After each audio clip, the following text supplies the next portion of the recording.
Good morning students. We are going to start our third chapter, synthetic fibers and plastics. In this lecture we are going to discuss only about synthetic fibers. Now what are the synthetic fibers? Before discussing it, I have to tell you what are the natural fibers. Fibers are of two kinds, natural and synthetic. Natural fibers are those which are made from the plants and animals. Means जो plants और animals तो ही बनते हैं. Plants तो जिमें cotton हो गया, animals तो जिमें वूल होगी, सिल्क होगी, सिल्क वॉर्म तो सिल्क होगी. उसके अलावा जो सिंथेटिक फाइबर्स की गल करिए, सिंथेटिक फाइबर्स के होंगे ने जो सिर्फ ह्यूमन द्वारा बनाए जाते हैं कैमिकल ट्रीटमेंट के नाल. So we also call it as man-made fibres. Synthetic fibres की स्ट्रक्चर किवें दी हुंदी है? तुसीं अपने नैकलेस देखा होगा कोई भी जिवें मोतियां दी माला हुंदी है ना, एवें सिंथेटिक फाइबर्स ਦੇ ਵਿੱਚ ਕੀ ਹੁੰਦਾ ਹੈ? ਇਹ ਵੀ ਸੇਮ ਹੁੰਦੇ ਨੇ, ਯੂਨਿਟਸ ਟੂ ਜੁਆਇਨ ਕੀਤੇ ਹੁੰਦੇ ਆ, ਬਟ ਇਹਦੇ ਵਿੱਚ ਕੀ ਆਪਾਂ ਬੀਡਸ ਦੀ ਗੱਲ ਕਰ ਰਹੇ ਹਾਂ. ਸਿੰਥੈਟਿਕ ਫਾਈਬਰਸ ਕੀ ਹੁੰਦੇ ਆ? ਸਿੰਥੈਟਿਕ ਫਾਈਬਰਸ ਦੇ ਵਿੱਚ ਸਮਾਲ ਯੂਨਿਟਸ ਕੰਬਾਈਨ ਕੀਤੇ ਗਏ ਆ, ਉਹ ਸਮਾਲ ਯੂਨਿਟਸ ਕੀ ਹੈ? Chemical substances. ਜਦੋਂ ਇੱਕ ਤੋਂ ਜ਼ਿਆਦਾ ਕੈਮੀਕਲ ਸਬਸਟੈਂਸ ਕੰਬਾਈਨ ਹੋ ਜਾਂਦੇ ਆ ਤਾਂ ਉਹ ਕੀ ਬਣਾ ਦਿੰਦੇ ਆ? Polymer. Now the word polymer comes from the two Greek words, poly plus mer. Poly means many, mer means unit or part. मीनस जो कोई एक तो ज़्यादा यूनिट्स कंबाइन हो जाते हैं उन्होंने की बना देंगे polymer. Now the synthetic fibers are of four kinds. First one is rayon, second one is nylon, polyester and acrylic. We will discuss firstly rayon. Rayon, you have studied in your previous classes that silk fiber is produced from silkworm and it invented in the China. And उन्होंने की किया कि बहुत time तक इस चीज़ नू secret रखा.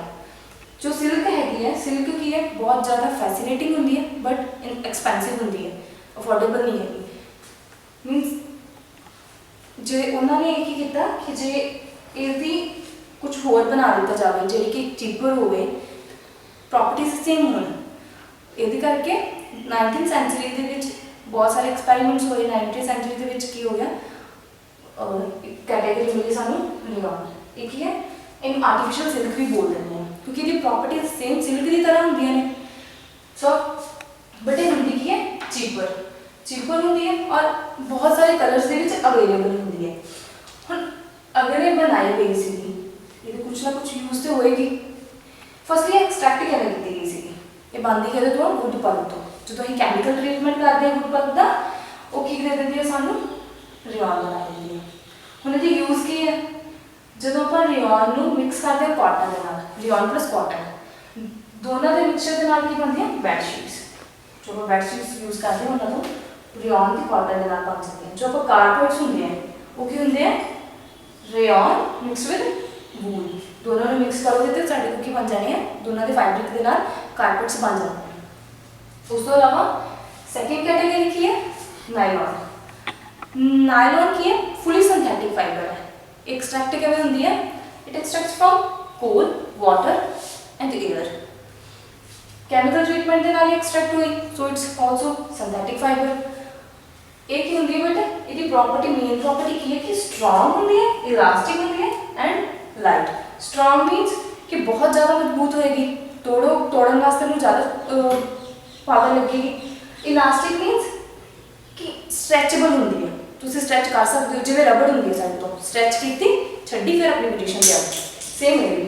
उस तो अलावा लाइट होंगी है. लाइट मीन्स लाइट वेट, कोई इतना वेट नहीं होगा. उस तो अलावा अदर प्रॉपर्टी होंगी है लस्ट्रस होंगी है and easy to wash. Lustrous means कि शाइनिंग होंगी है, shining. Easy to wash, easily धो सकते हो, कुछ नहीं होता. उस तो अलावा अगर ये यूज़ की है ਆਪਾਂ ਜਿਹੜੇ ਸੌਕਸ ਵਗੈਰਾ ਯੂਜ਼ ਕਰਦੇ ਆ, ਰੌਬਸ ਯੂਜ਼ ਕਰਦੇ ਆ, ਸਲੀਪਿੰਗ ਬੈਗਸ ਹੁੰਦੇ ਨੇ, ਉਹ ਸਾਰੇ ਕੀ ਹੈ ਨਾਇਲਨ ਤੋਂ ਬਣ ਸਕਦੇ ਨੇ. ਸੌਕਸ ਹੋ ਗਈਆਂ, robes, tents, car seat belts, sleeping bags, ये सारे तो बन सकते हैं. जो नायलॉन है एक होंगी है बहुत स्ट्रॉन्गर होंगी है, stronger than a wire of a steel. ਜੇ ਤੁਸੀਂ ਆਪਣੇ ਐਕਸਪੈਰੀਮੈਂਟ ਵੀ ਕਰਨਾ ਚਾਹੋ ਤਾਂ ਆਪਣੇ ਘਰ 'ਚ ਐਕਟੀਵਿਟੀ ਕਰ ਸਕਦੇ ਹੋ ਕਿ ਥਰੈਡ ਲੈ ਲਓ, ਕੋਈ ਕਾਟਨ ਦਾ ਲੈ ਲਓ, ਕੋਈ ਨਾਇਲਨ ਦਾ ਲੈ ਲਓ। ਤੁਸੀਂ ਕੀ ਕਰੋਗੇ, ਉਹਨੂੰ ਕਾਟਨ ਕੀ ਹੈ, ਨੈਚੁਰਲ ਫਾਈਬਰ ਹੈ, ਕੰਪੇਅਰ ਹੋ ਰਹੀ ਉਸ ਚੀਜ਼ ਦੇ ਨਾਲ। ਇੱਕ ਐਂਡ ਜਿਹੜਾ ਟਾਈ ਕਰ ਦੇਣਾ ਕਿਸੇ ਨੇਲ ਦੇ ਨਾਲ, ਨੇਲ ਮਤਲਬ ਕਿਲ ਦੇ ਨਾਲ। ਦੂਸਰੇ ਐਂਡ ਤੇ ਕੀ ਆਪਾਂ ਵੇਟ ਲੋਡ ਕਰੀ ਜਾਣਾ। ਦੇਖੋਗੇ ਜਿਵੇਂ ਜਿਵੇਂ ਵੇਟ ਲੋਡ ਕਰੋਗੇ ਨਾਇਲਨ ਦਾ ਥਰੈਡ ਨਹੀਂ ਟੁੱਟੇਗਾ ਇੰਨੀ ਜਲਦੀ, ਕਾਟਨ ਦਾ ਟੁੱਟ ਜਾਏਗਾ। ਉਹਦੇ ਤੋਂ ਕੀ ਪਤਾ ਲੱਗਣਾ ਕਿ ਜਿਹੜੀ ਨਾਇਲਨ ਹੈਗੀ ਹੈ ਉਹ ਕੀ ਬਹੁਤ ਸਟਰੋਂਗਰ ਹੈ। ਇਸੇ ਕਰਕੇ ਕਿਉਂਕਿ ਸਟਰੋਂਗਰ ਹੈਗੀ ਇੱਕ ਸਟੀਲ ਦੀ ਵਾਇਰ ਨਾਲ, ਇਸ ਕਰਕੇ ਇਹਨੂੰ ਆਪਾਂ ਕੀ ਯੂਜ਼ ਕਰਦੇ ਹਾਂ, ਪੈਰਾਸ਼ੂਟਸ ਬਣਾਉਣ ਵਾਸਤੇ ਵੀ ਯੂਜ਼ ਕਰਦੇ ਹਾਂ ਔਰ ਰੋਪਸ ਬਣਾਉਣ ਵਾਸਤੇ ਵੀ ਯੂਜ਼ ਕਰਦੇ ਹਾਂ, ਜਿਹੜੇ ਕਿ ਹਿਲ ਕਲਾਈਮਿੰਗ ਵਾਸਤੇ ਹੁੰਦੀ ਹੈ ਨਾ, ਰੌਕ ਕਲਾਈਮਿੰਗ ਵਾਸਤੇ ਹੁੰਦੀ ਹੈ। ਉਸ ਚੀਜ਼ 'ਚ ਆਪਾਂ ਉਹ ਨਾਲ ਰੌਕ ਵੀ ਬਣਾਉਂਦੇ ਹਾਂ। ਉਸ ਤੋਂ ਇਲਾਵਾ ਅਗਲੀ ਕੈਟੇਗਰੀ ਕੀ ਹੈ, polyester. Polyester is also a synthetic fibre. नो ਬਣਿਆ ਕਿਹਦੇ ਤੋਂ ਹੈ, ਪੋਲੀ ਮੀਨਸ ਮੈਨੀ, ਐਸਟਰ ਕੀ ਇੱਕ ਕੈਮੀਕਲ ਸਬਸਟੈਂਸ ਹੈ। ਜਦੋਂ बहुत सारे एस्टर के यूनिट्स कंबाइन हो जाते हैं तो वो की बना देते हैं पॉलीएस्टर। पॉलीएस्टर की एस्टर की जी स्मैल होती है फ्रूट वर्गी होती है, फ्रूट्स की स्मैल होती है, एस्टर की स्मैल होती है।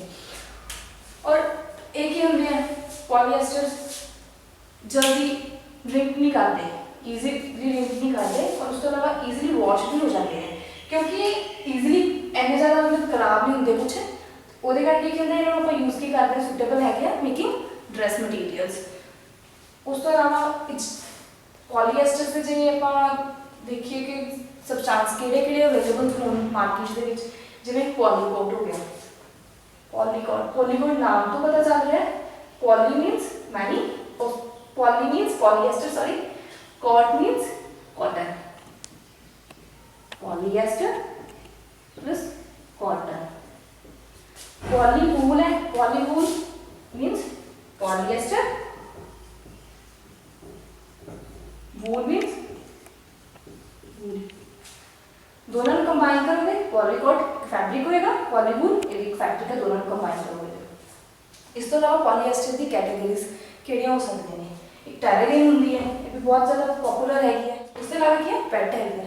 पेट की होंदी है पॉलीइथिलीन टरफलेट, पॉलीइथिलीन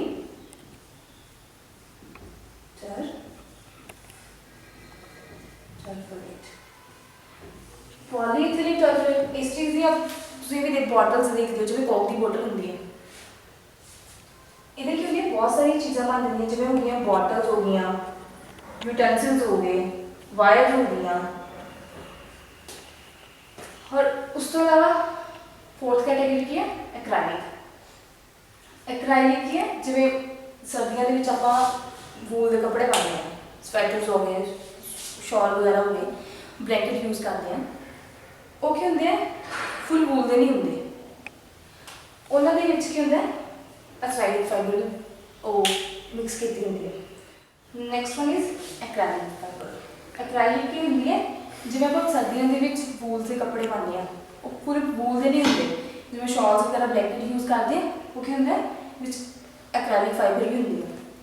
ओके, जो वूल के कपड़े होंगे हैं ना, वूल होंगी है बहुत ज़्यादा गर्म होंगी है, जो एक्राइलिक फाइबर ये कंपैरेटिवली लैसली वूल प्रोड्यूस करती है, बट ये होंगी है वूल जो हैगी है नैचुरल वूल है वो बहुत एक्सपेंसिव हैगी है जो आप प्योर वूल की गल करिए, बट जो एक्राइलिक हैगी है वो की है चीप है और अवेलेबल हैगी है, सानू बहुत सारे कलर्स के अवेलेबल हो सकती हैगी।